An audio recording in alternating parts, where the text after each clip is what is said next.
content on this production is for entertainment and informational purposes only. It is not medical advice, nor is it intended to substitute medical treatment or diagnosis. Seek medical help if you believe that you are suffering from a mental illness or are a threat to yourself or others.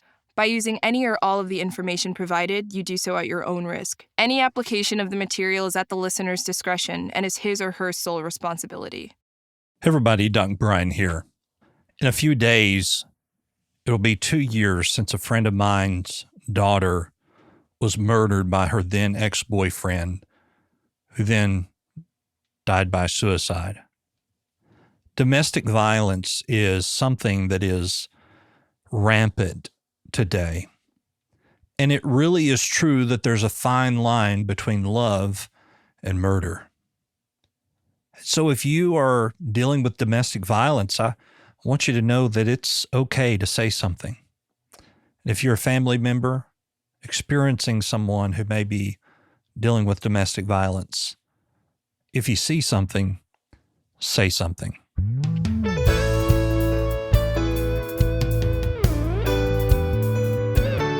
Everybody, Doc Brian here, and welcome to Doc Talks, where we talk about people's troubles, trials, tribulations, and hopefully triumphs in life.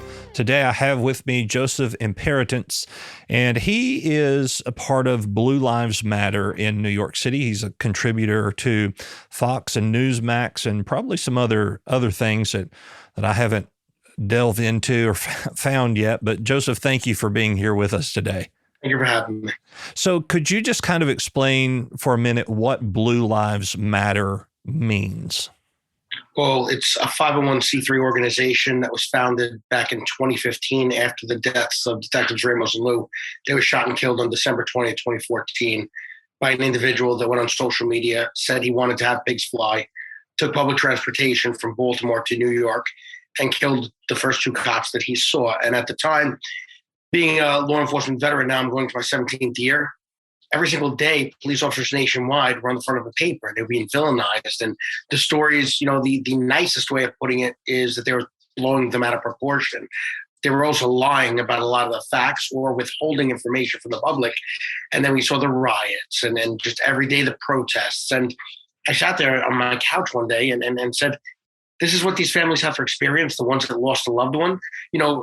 Kill these cops, fry them like bacon, destroying storefronts and neighborhoods. And, at that time, it wasn't like, Tribeca 2 years ago, but it was pretty bad.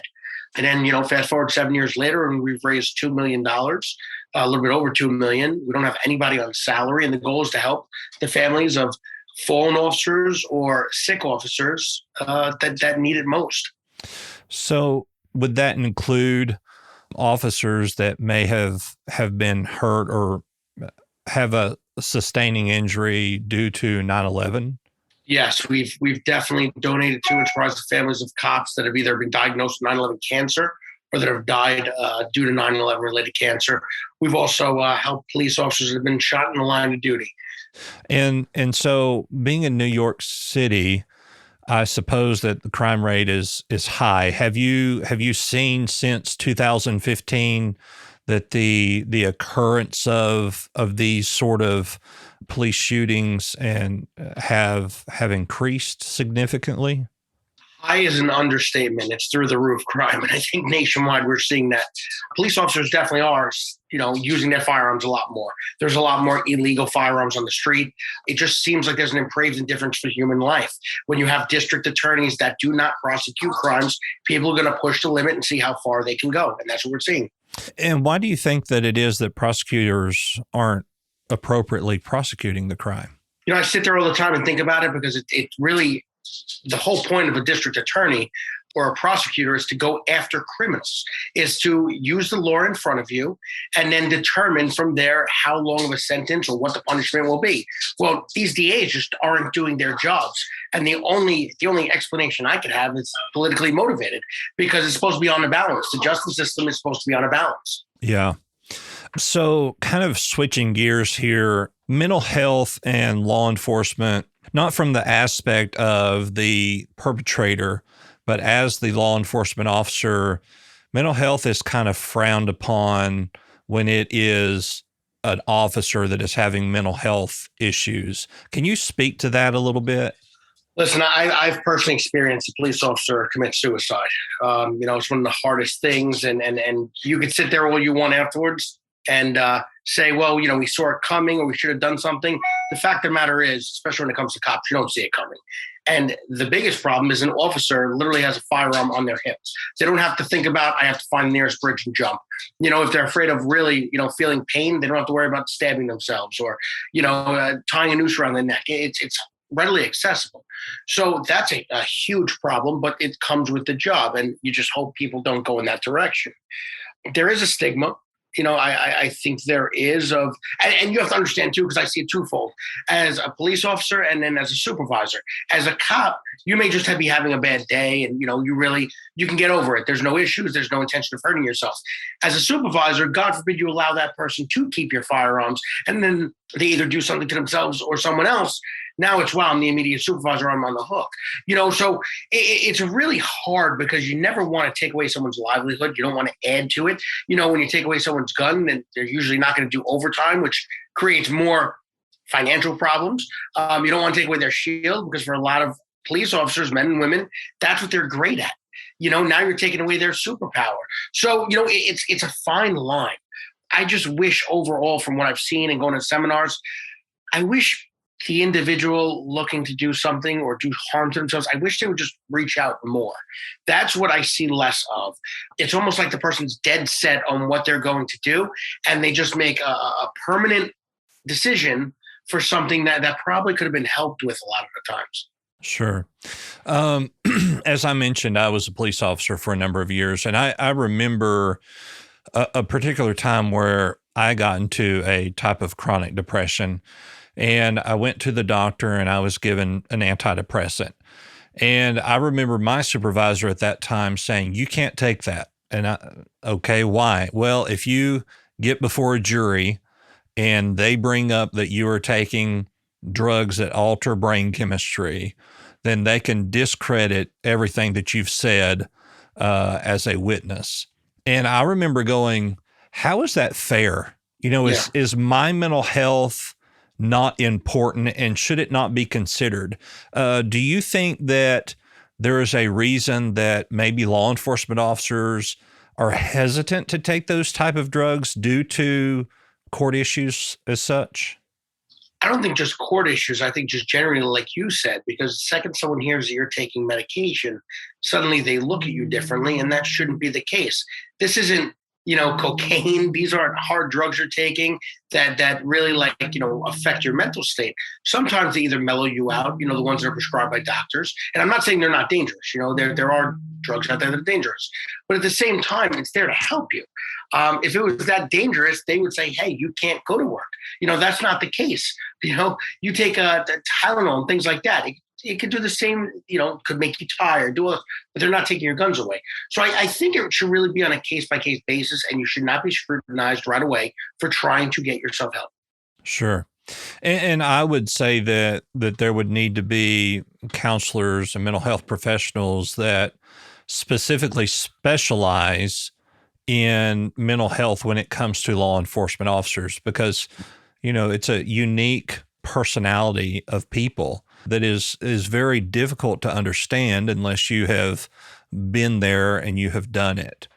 Now, you mentioned, if you were to take their firearm away, I know that that's one of the most degrading things that can happen to you as a law enforcement officer.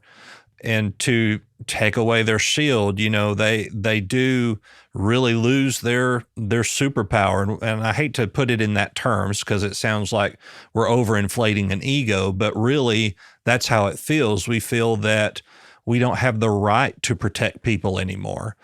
So in your experience as a supervisor, how do you handle those sort of things without making the situation worse?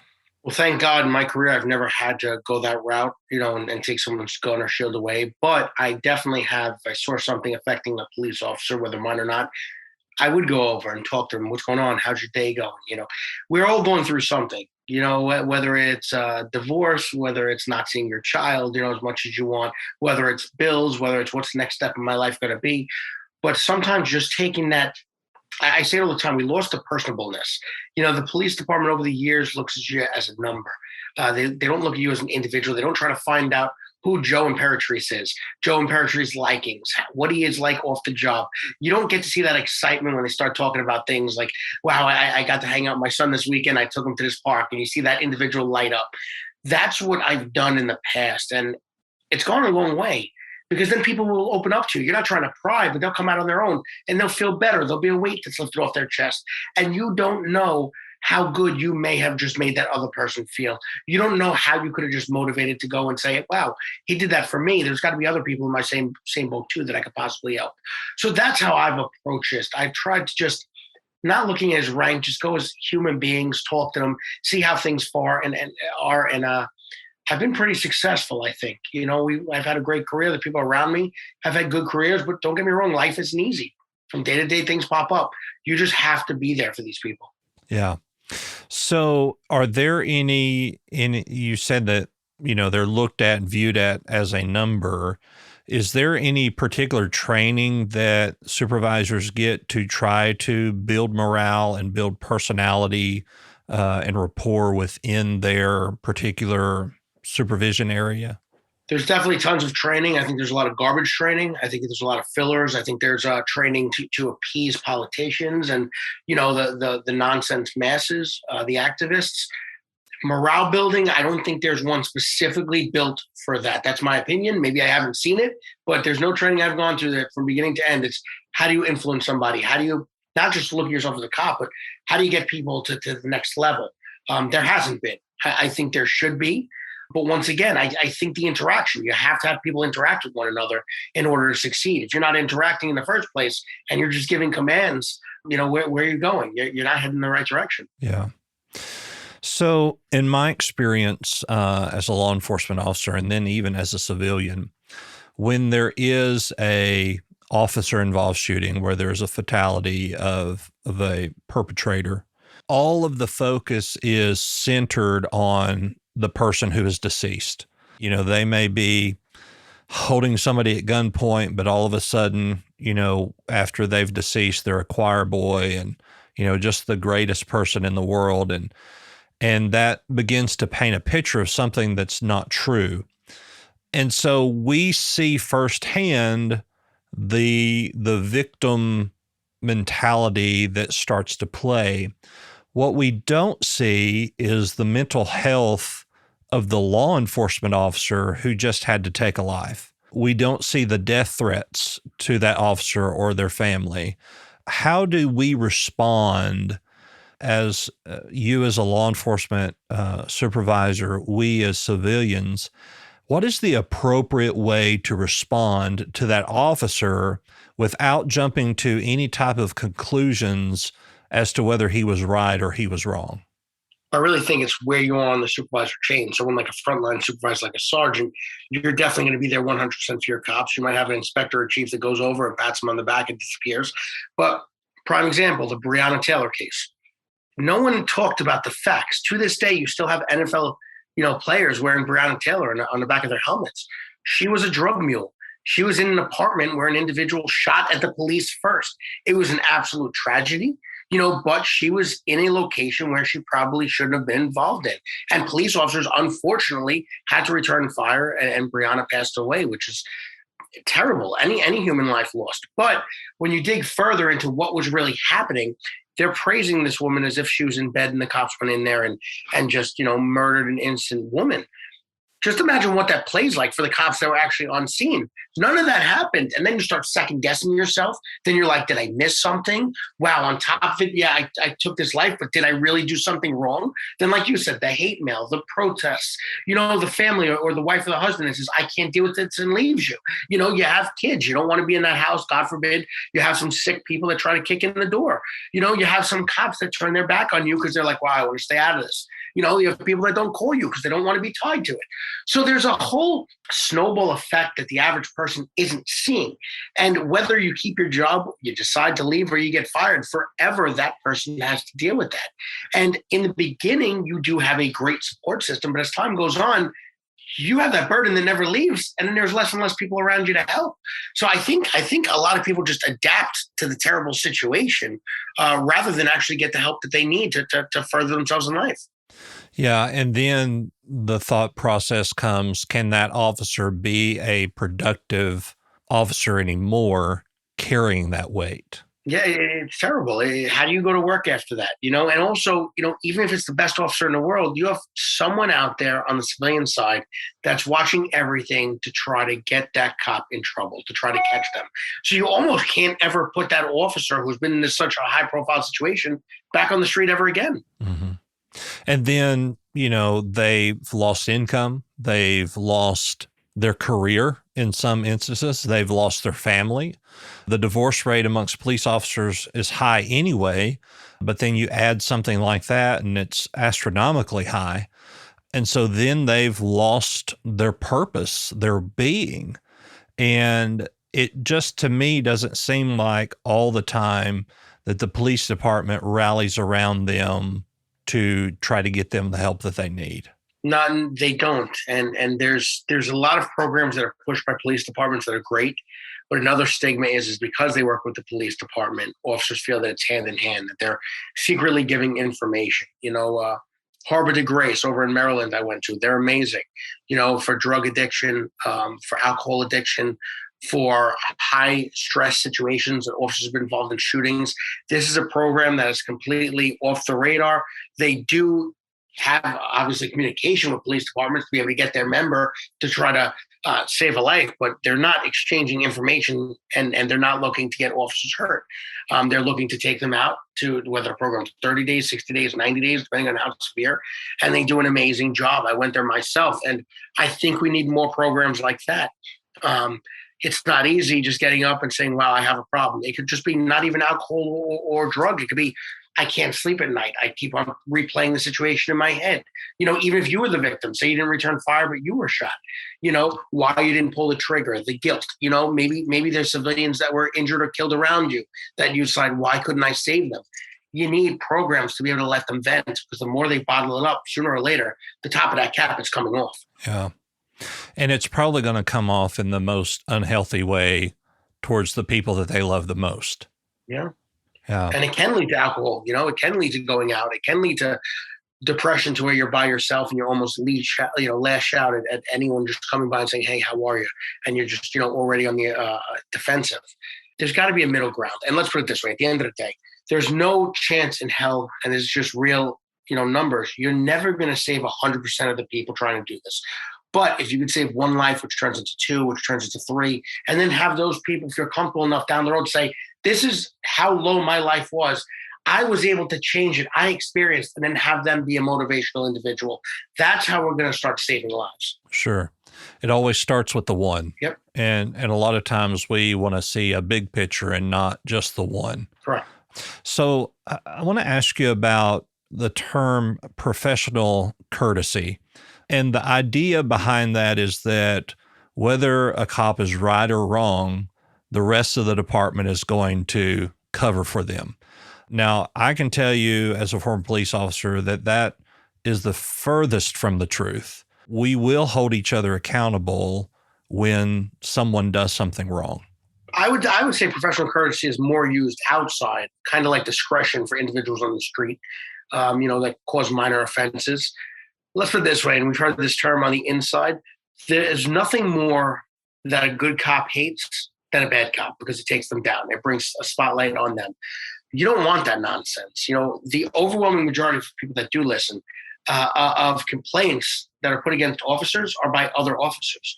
That's the overwhelming truth, because cops don't want to be associated with that. You took an oath, and by no means with what we're talking about think that there's an overwhelming amount. There's not. There's a fraction of bad officers out there nationwide, just like there are anywhere else. But officers don't want to deal with that nonsense. They don't want to be around it. They don't want to get pulled into it. And you will see, if you watch some videos, officers pulling somebody off, because whether they're heavy-handed or, that one officer that shows up and everything's nice and calm, and then they come because they're having a bad day and escalate it back up again, and you got to start all over. No one likes that. Officers want to go do their job, make the communities they serve safer, and they want to go home back to their families. They don't want to worry about, am I not going to pay my bills because I'm getting suspended? Did I just go out there and did I just shoot somebody because I thought I was a renegade? No, that's not the truth. Officers are good people that need to make a salary to also better their lives and pay for the lifestyles they have, just like everybody else. Yeah, and I would argue nowadays, which being former law enforcement, that the amount of money police officers are getting paid isn't worth the risk and liability of situations that we are forced to get into. Looking back, I don't know if I would take the job if I was 21 years old going and in front of me looking at the academy. I don't know. With all the politics around policing there. I say it all the time, I said it on the news, politics has no place in policing. It's an officer's job to go out there, to follow the law in place, to use his or her training to make communities safe and solve problems for people that call 911. Individuals call 911 because they feel like there's no other resort. There's somebody stealing, there's somebody assaulting, there's somebody robbing. We can go on and on and on. But when an officer can't do their job out there, that's when situations arise that communities get less safe. We have to go back to letting police officers do their job with politics completely out of the game. There's a penal law. You follow the penal law. You bring the bad guy to the judge, and the judge has to go by what's in place. That's it.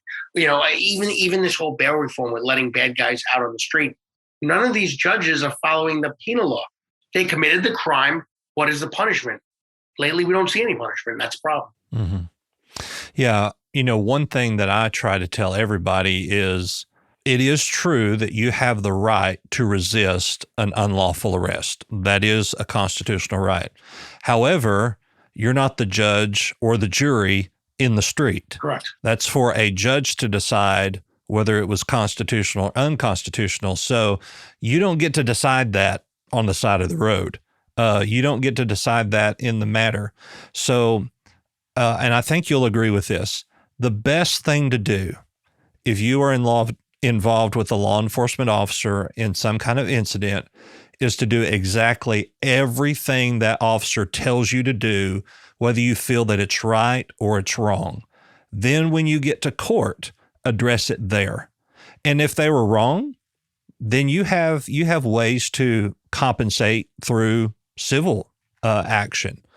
But I've never understood really why people want to fight that in the street as opposed to letting it get to court. Do you have an opinion of why that is? Yes, because of what we see in the news. We see people fighting the cops all over, and mainstream media has made it okay. Politicians have made it okay to fight the cops. That's not okay. You got these, celebrities and politicians that stand on their soapbox and preach and are giving the wrong information to people. There's a lot of people that are misinformed and don't think for themselves and may live in low-income neighborhoods that feel, oh, yeah, that is right. The cops are targeting us. It's because of my skin color and it's not right and all this. And before you know it, we have this terrible situation that we have. I've never once heard of a police officer in any locker room I've worked at go out there and say, I'm going to go after a certain type of individual today. You get called to a scene from a 911 call that an individual that you've never met just called. No one thinks about it this way. If you have proactive units, you're looking at somebody dealing drugs, having a possible firearm or weapon on you, breaking into a store or a car. You're seeing things happen. And there is a system in place that if a cop is going to lie and make up a story, I'm telling you right now, 110% at some point, they're going to get fired and they're going to get locked up. There are things in place. People don't hear about that, and rightfully so. We don't need those type of cops. But to have this false narrative, that's why people continue to go out there and fight the cops. Yeah. So after George Floyd, there became a big push for that cops did not know how to approach people with mental health conditions. That's easy to say. And I think that there is a lot of training that would need to go into that. However, as a police officer, if you come in contact with an individual who, let's say there has been a home invasion and it is some man who has some form of autism that is trying to get into a home, there is no way for law enforcement to know that it's a mental health condition at that very moment. Right. And so they have proposed, which to me is one of the craziest things, is to have social workers respond to certain calls, maybe even calls of domestic disputes. That is the most dangerous thing that can be done. How can, in your opinion, how can law enforcement officers begin to really know, is it even possible for them to really begin to know whether or not someone is suffering from a mental health crisis or whether they're just so high on some kind of drug or intoxicant that to know the difference? Is there any really way to know? I don't know. From my experience, no, I couldn't tell showing up to a scene. But what you can do is treat everyone very similar in the sense of try to isolate and contain. Mm-hmm. Try to make sure that the person isn't hurting themselves or anybody else. To step back, wait for your either SWAT units or emergency service to come. And they're highly trained. Now, I do believe officers are very well trained and versed. There comes a point as a cop where you have to step in and be a police officer. You can't say sir or ma'am 1,000 times. We stand there 10 minutes later. Please, please, please. No, you can't. You got to go over there and you got to act. And you just hope that you're not on the receiving end of something that turns very bad. The incident with George Floyd, I think it's the first time in American history that everyone, the cops and the community came together and said, that you don't do that. That's not policing. That was brutal. That's not the way you're trained. And Derek Chauvin was held accountable, and he's in jail for a very long time, if not the rest of his life. That's the way it should be. But we cannot look at every single police officer and say that they're going to do that same situation. Every situation is different. In the blink of an eye, as you know, being a former police officer, things can change rapidly. You can go from having a very, very calm situation to, a bronking bull, inside of a China shop. You don't know what the heck is going to happen, but there is a possibility that you will have to use some kind of force. It could be just to hold somebody's arms down, whatever the case may be, because that's what police officers are there for. Social workers are not the answer. You're actually going to get more people hurt going down the road and possibly killed. There's nobody that should be responding to domestic violence calls other than cops, because that's one of the most dangerous jobs other than a car stop that a police officer can go to. So those aren't the answers, but that is progressive agendas. Those are people that were never officers spewing out information and thinking they know the right stuff, and they don't. Yeah.